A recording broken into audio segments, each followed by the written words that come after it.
찬송가 423장입니다.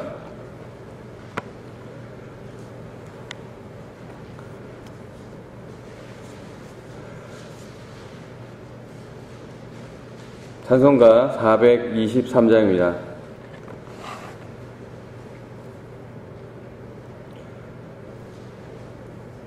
먹보다도 더 검은 죄로 물든 이 마을, 흰눈보다 더 희게 깨끗하게 씻겼네.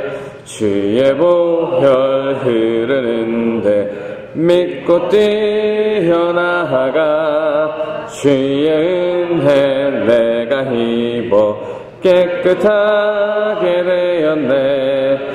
모든 의심 걱정과 두려움이 사라져 슬픈 탄식 변하여 기쁜 찬송 되었네. 주의 은혈 흐르는데 믿고 뛰어나가, 주의 은혜 내가 입어 깨끗하게 되었네.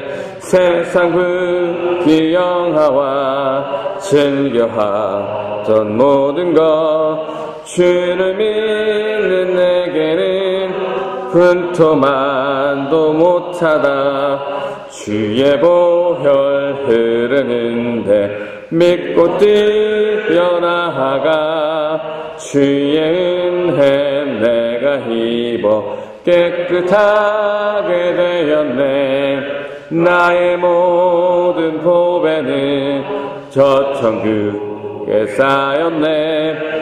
나의 평생 자랑은 주의 십자가로다. 주의 보혈 흐르는데 믿고 뛰어나가, 주의 은혜 내가 입어 깨끗하게 되었네. 아멘. 하나님 감사합니다. 오늘도 이 아침 저희의 눈을 뜨게 하시고 저희의 호흡을 지켜주셔서 또 이 자리에 나와 하나님을 찾고 하나님께 영광 돌리게 하심을 너무나 감사드립니다. 하나님, 이 시작을 하나님께 드린 것처럼 오늘 이 하루 또 하나님께 각자의 자리에서 하나님의 향기를 내뿜는 그러한 귀한 하루 될 수 있도록 주님 인도하여 주시옵소서. 감사합니다. 예수님 이름으로 기도드립니다. 아멘. 오늘 우리에게 주신 하나님 말씀 시편 51편 1절에서 19절까지 말씀입니다. 시편 51편입니다.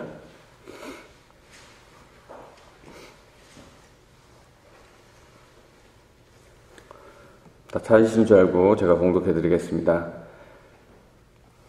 다윗의 시, 인도자를 따라 부르는 노래. 다윗이 밧세바와 동침한 후 선지자 나단이 그에게 왔을 때, 하나님이여 주의 인자를 따라 내게 은혜를 베푸시며 주의 많은 긍휼을 따라 내 죄악을 지워주소서. 나의 죄악을 말갛게 씻으시며 나의 죄를 깨끗이 제하소서. 무릇 나는 내 죄가를 아오니 내 죄가 항상 내 앞에 있나이다. 내가 주께만 범죄하여 주의 목전에 악을 행하였사오니 주께서 말씀하실 때에 의로우시다 하고 주께서 심판하실 때에 순전하시다 하리이다. 내가 죄악 중에서 출생하였으며 어머니가 죄 중에서 나를 잉태하였나이다. 보소서, 주께서는 중심이 진실함을 원하시오니 내게 지혜를 은밀히 가르치시이다. 우슬초로 나를 정결하게 하소서. 내가 정하리이다. 나의 죄를 씻어주소서. 내가 눈보다 희리이다. 내게 즐겁고 기쁜 소리를 들려주시사 주께서 꺾으신 뼈들도 즐거워하게 하소서. 주의 얼굴을 내 죄에서 돌이키시고 내 모든 죄악을 지워주소서. 하나님이여 내 속에 정한 마음을 창조하시고 내 안에 정직한 영을 새롭게 하소서. 나를 주 앞에서 쫓아내지 마시며 주의 성령을 내게 거두지 마소서. 주의 구원의 즐거움을 내게 회복시켜 주시고 자원하는 심령을 주사 나를 붙드소서. 그리하면 내가 범죄자에게 주의 도를 가르치니 죄인들이 주께 돌아오리다. 하나님이여 나의 구원의 하나님이여 피 흘린 죄에서 나를 건지소서. 내 혀가 주의 의를 높이 노래하리이다. 주여 내 입술을 열어주소서. 내 입이 주를 찬송하여 전파하리이다. 주께서는 제사를 기뻐하시지 아니하시나니 그렇지 아니하면 내가 드렸을 것이라. 주는 번제를 기뻐하지 아니하시나이다. 하나님께서 구하시는 제사는 상한 심령이라. 하나님이여 상하고 통회하는 마음을 주께서 멸시하지 아니하시리라. 주의 은택으로 시온의 선을 행하시고 예루살렘 성을 쌓으소서. 그때에 주께서 의로운 제사와 번제와 온전한 번제를 기뻐하시리니 그때에 그들이 수소를 주의 제단에 드리리다. 아멘. 오늘도 주신 본문을 통해서 하나님 뜻을 깨닫는 귀한 은혜의 시간 되시길 바랍니다. 오늘 본문은 시작 부분에 친절하게 이 저자와 상황에 대해서 설명해 주고 있습니다. 다윗이 지은 시이고 이 밧세바와 동침한 사건, 이 뒤에 이 나단 선지자를 만났을 때 지은 시라고 보시면 되고요. 나단 선지자가 와서 다윗에게 뭐라고 했습니까? 이 12장에 보니까 이 다윗을 이제 나단 선지자가 책망을 하죠. 그래서 이에 다윗은 어떤 반응을 보이냐라는 내용이 오늘 이 본문의 내용이 되겠습니다. 1절입니다. 하나님이여 주의 인자를 따라 내게 은혜를 베푸시며 주의 많은 긍휼을 따라 내 죄악을 지워주소서. 여기서 죄악이란 단어는 반역이라는 의미, 그런 의미를 가지고 있는데 이 자신이 지은 죄가 하나님 앞에 반역과 같음을 알고 고백하는 그러한 다윗의 모습입니다. 이어서 죄를 지워주소서라는 표현은 당시 사람들이 이 죄를 범하면 이 어떠한 판에 그 죄를 기록했고 그때 이제 용서를 받았으면 그 판을 깨트리는 그런 일이 있었습니다. 그래서 마찬가지로 다윗의 생각으로는 지금 하나님께 범죄를 하였으니까 하나님이 자신의 죄를 어디 책에 기록하셨었고 그 내 죄를 하나님의 그 기록된 책에서 지워둘라는 그런 표현을 그렇게 기록하고 있는 거고요. 2절에 보시면 나의 죄악을 맑게 씻으시며 나의 죄를 깨끗이 제하소서. 1절의 내용과 비슷하게 반복해서 죄 용서를 강구하는 모습입니다. 성경에서 반복은 강조를 나타내는 것이죠. 그만큼 다윗은 자신의 지은 죄에 대해서 심각하게 받아들이고 있다는 것을 우리가 알 수가 있습니다. 3절 말씀도 보시면 무릇 나는 내 죄가를 아오니 내 죄가 항상 내 앞에 있나이다. 여기 무릇이라고 번역된 단어는 원래 이제 왜냐하면이라는 뜻인데요. 그리고 아오니라는 단어 우리가 익히 잘 아는 그 경험적으로 알다는 그러한 단어입니다. 1, 2절에 다윗이 자신의 죄에 대해서 반복해서 하나님께 자비와 또 불쌍히 여기심을 통해서 자신의 죄를 씻어달라고 간구하였던 이유가 왜냐하면 나는 내 죄를 잘 알기 때문이다라고 고백하고 있는 것입니다. 4절 말씀입니다. 내가 주께만 범죄하여 주의 목전에 악을 행하였사오니 주께서 말씀하실 때에 의로우시다 하고 주께서 심판하실 때에 순전하시다 하리다. 여기서 이제 다윗이 주께만 범죄하였다라는 표현이 나옵니다. 이 말은 다윗이 다른 사람에게는 죄를 짓지 않았다 그렇게 생각한다라는 뜻이 아닙니다. 앞에서 다윗은 자신의 죄를 정확하게 인지하고 있었죠. 그래서 하나님께 용서를 구하고 있었고 그렇기 때문에 하나님께 반복해서 용서해달라고 구하고 있는데 지금 이 문맥을 무시하고 방금 요 구절만 보고 하나님께만 잘못했어요 라고 말하는 것은 이해하는 것은 맞지가 않습니다. 그렇다면 다윗은 왜 이렇게 표현했냐? 다윗이 지은 죄가 먼저 하나님께 죄라는 뜻입니다. 관련해서 사마 12장에 보면 나단 선지자가 다윗의 잘못을 막 질책하고 말을 마치니까 그 말을 들은 다윗이 뭐라고 합니까? 내가 여호와께 죄를 범하였노라 라고 가장 먼저 얘기하는 것입니다. 다윗도 자신이 지은 이 간음죄 그리고 살인죄잖아요. 먼저 하나님께 범죄하는 것임을 알고 있었다라는 것이죠. 알았다라는 것이죠. 이어서 4절 중반절에 보시면 주께서 말씀하실 때 의로우시다 하고 주께서 심판하실 때 순전하시다 하리다 라고 합니다. 이 무슨 뜻이냐면 이 자신이 하나님 앞에 죄를 지었고 이러한 자신을 하나님께서 심판하실 것이기 때문에 죄에 대해서 반드시 심판하시는 하나님은 의로우시고 순전하신 분이다 라는 그런 뜻입니다.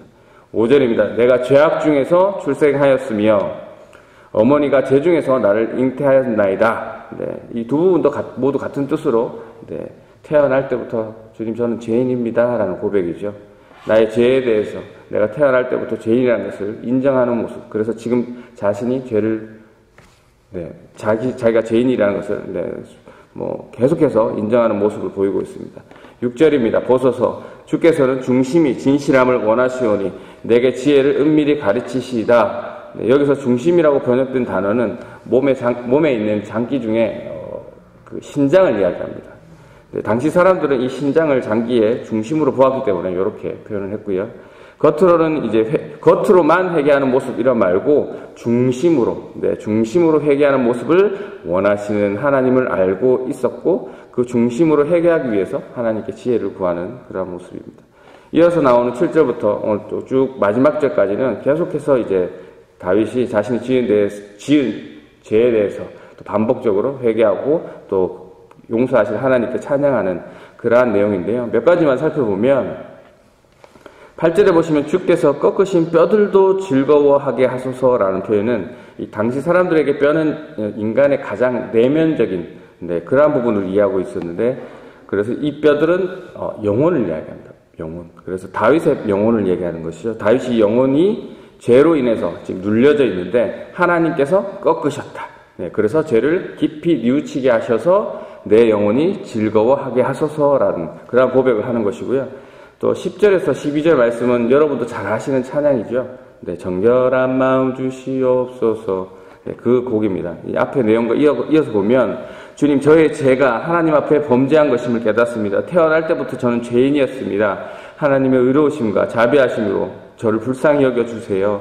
저의 마음속에 정한 마음을 주시고 정직한 영을 새롭게 해주시고 주님 저를 쫓아내지 마시고 성령을 거두지 마시고 구원의 즐거움을 회복시켜 주세요. 자원하는 심령을 주셔서 나를 붙들어 주세요. 라는 그러한 고백입니다. 이렇게 해주신다면 13절에 그리하면 내가 범죄자에게 주의 도를 가르치리니 죄인들이 주께 돌아오리이다 라고 얘기합니다.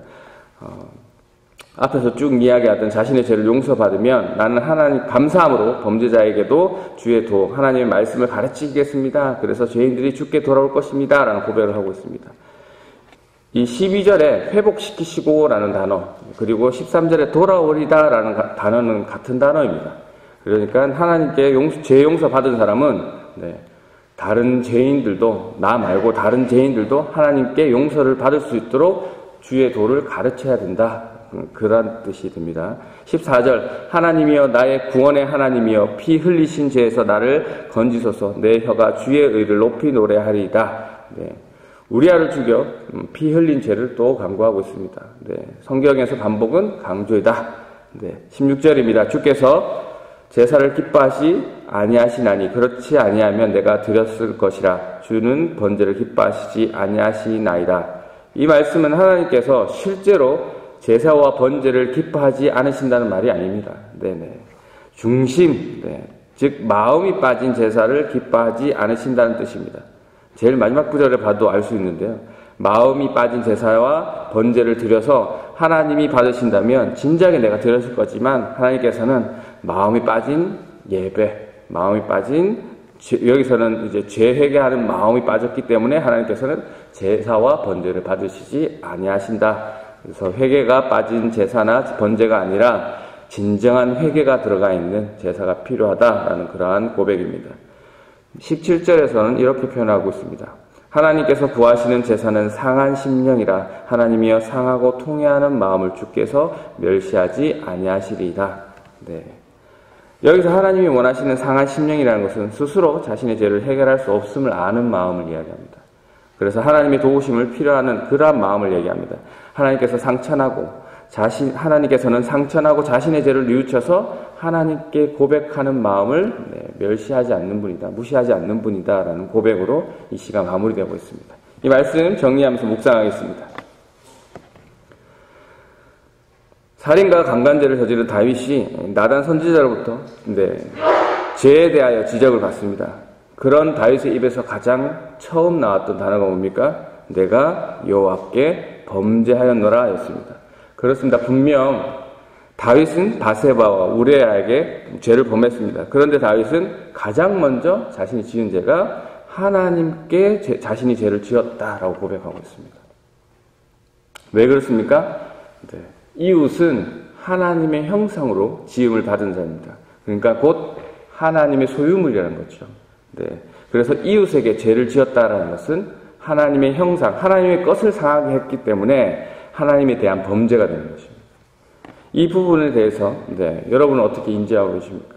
우리가 가정에서 또 남편과 아내에게 또 자녀에게 또 일터에서 여러 동료들 또 선후배들에게 또 교회에서 함께하는 많은 성도님들과 함께 우리가 만약에 죄를 지었다면 범죄를 하였다면 뭐 어떤 마음을 상하게 했다면 우리는 그것이 누구한테 한 거라고요?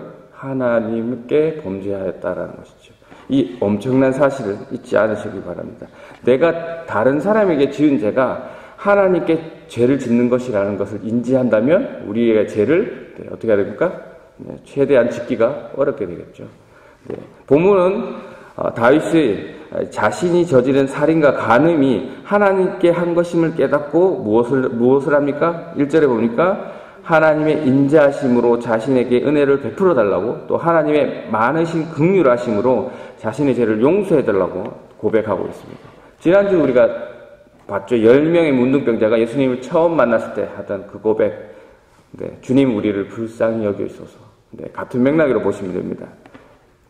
우리 죄 해결 역시 하나님이 우리를 불쌍히 여기셔야지만 하나님께서 우리를 인자하고 자비하심으로 바라보셔야지만 해결받을 수 있다라는 고백입니다.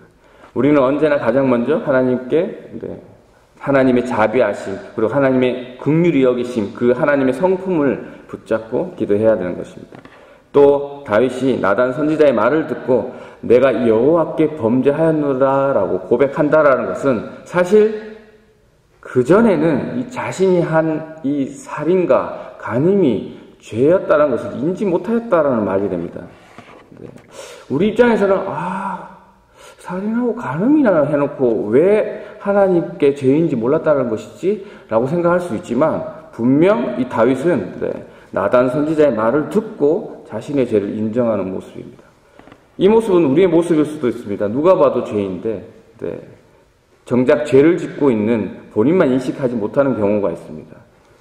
오늘 다윗처럼 정말 누군가 자신에게 이야기하기 전까지는 자신의 죄를 모를 수가 있습니다. 그래서 이러한 다윗의 모습을 통해서 이게 우리의 모습일 수 있겠다, 내 모습일 수 있겠다라는 것을 항상 염두해 주시길 바랍니다. 그리고 누군가 지적이 있을 때 자신을 먼저 겸손히 되돌아보는 그러한 자세가 필요할 것입니다. 여기서 누가 지적하는가에 대해서도 사실 죄에 인식하는 부분이 다릅니다. 만약에 다윗에게 평소 행실이 좋지 못했던 그러한 자가 와서 다윗의 죄를 지적하고 이야기했으면 다윗이 그것을 죄로 여겼을까라는 생각이 듭니다. 하지만 다윗에게 이 지적을 한 나단 선지자는 말 그대로 선지자, 하나님의 말씀을 대언하는 그러한 직분을 가진 자였습니다. 그렇기 때문에 다윗의 그 지적은 하나님의 말씀을 듣고 내 죄가 확실히 깨달아졌다라는 그러한 고백을 했던 것이죠. 여러분도 이러한 경험을 해보셨을 겁니다. 우리가 어떠한 죄를 지적받았을 때 우리가 그 죄에 대해서 저분이 얘기하면 수긍 가능한 게 있고 이분이 얘기했을 때는 그게 수긍이 안 될 때가 있습니다. 똑같은 죄의 지적이고 똑같은 부분인데도 그게 되는 사람이 있고 안 되는 사람이 있습니다. 왜 그럴까요? 우리가 그 사람을 인정하냐 안 하냐에 따라 다른 것 같습니다. 좋은 예인지 잘 모르겠으나 예를 들어보면 이 옆집 어떤 사람이 어떠한 죄를 우리한테 막 지적하는 거랑 강단에서 목사님이나 장로님들께서 어떤 죄를 얘기하는 거랑 우리가 받아들이는 게 다르다라는 것이죠. 오늘 다윗이 나단 선지자의 말을 듣고 바로 그 자리에서 죄를 인식하고 회개를 할 수 있다는 것은 바로 그 나단 선지자가 하나님의 말씀을 대언하는 자였기 때문에 그렇습니다. 하나님의 말씀을 가지고 다윗을 지적하였기 때문이죠. 우리가 두 부분으로 나눠서 생각해 보겠습니다. 우리가 가정에서, 일터에서, 또 교회에서 믿는 사람에게 지적할 때 우리가 조심해야 되는 것은 우리의 지적이 하나님의 말씀에 근거해서 권한 지적해야 됩니다. 그리고 또 우리가 가정에서 또 교회에서 일터에서 믿지 않는 사람에게 우리가 혹시 지적을 해야 될 때는 먼저 내가 존경받는 사람이 되어야 된다는 것이죠. 그러니까 내 일에 내가 완벽하고 내가 언제나 내가 하는 길에 본이 되고 누가 봐도 이 부분에서는 인정을 받을 수 있는 사람이 그 사람을 지적해야 됩니다. 그렇지 않으면 어떻게 됩니까? 믿지 않는 사람들은 네. 너나 열심히 하시고 날 지적하세요 이렇게 하죠. 자기의 잘못을 안 보는 경우가 많이 있습니다. 그냥 그렇게 되면 소귀에 병일게밖에 안 됩니다. 우리의 지적이 너나 잘해라 라는 소리가 되지 않기 위해서는 우리의 삶과 우리의 이 지적의 근거가 언제나 하나님 말씀에 있어야 될 것입니다. 지적이란 표현이라고 해서 좀 이상하긴 한데요. 그렇습니다. 하나님의 말씀은 언제나 우리를 깨닫게 하십니다. 하나님의 말씀은 우리를 변화시키십니다. 하나님의 말씀은 우리를 살리십니다. 이 시간 또 오늘 주신 말씀 묵상하며 기도하기를 원합니다. 하나님, 오늘 다윗의 고백이 우리의 고백이 되기를 원합니다. 주님, 저는 죄인입니다. 마음으로 간음하고 마음으로 살인하는 그러한 죄인입니다. 그리고 죄 없는 척 살아가고 있는 이중인격자입니다. 이러한 나의 모습이 하나님께 범죄하는 것임을 오늘 말씀을 통해 깨닫습니다. 하나님의 인자하심으로 하나님의 불쌍히 여기심으로 저를 용서해 주시옵소서. 정결한 마음을 주시옵소서. 정직한 영을 주시옵소서라고 이 시간 기도하시고 또 코로나로 어려움 겪고 있는 우리 성도들 또 많은 분들을 위해서 기도해 주시고 또 코로나 확산을 막기 위해서 불철주야로 노력하고 수고하고 계시는 분들을 위해서도 기도해 주시고 또 교회 엘리베이터 공사를 위해서도 기도해 주시고 개인 기도하시고 자유롭게 돌아가도록 하겠습니다. 기도하겠습니다.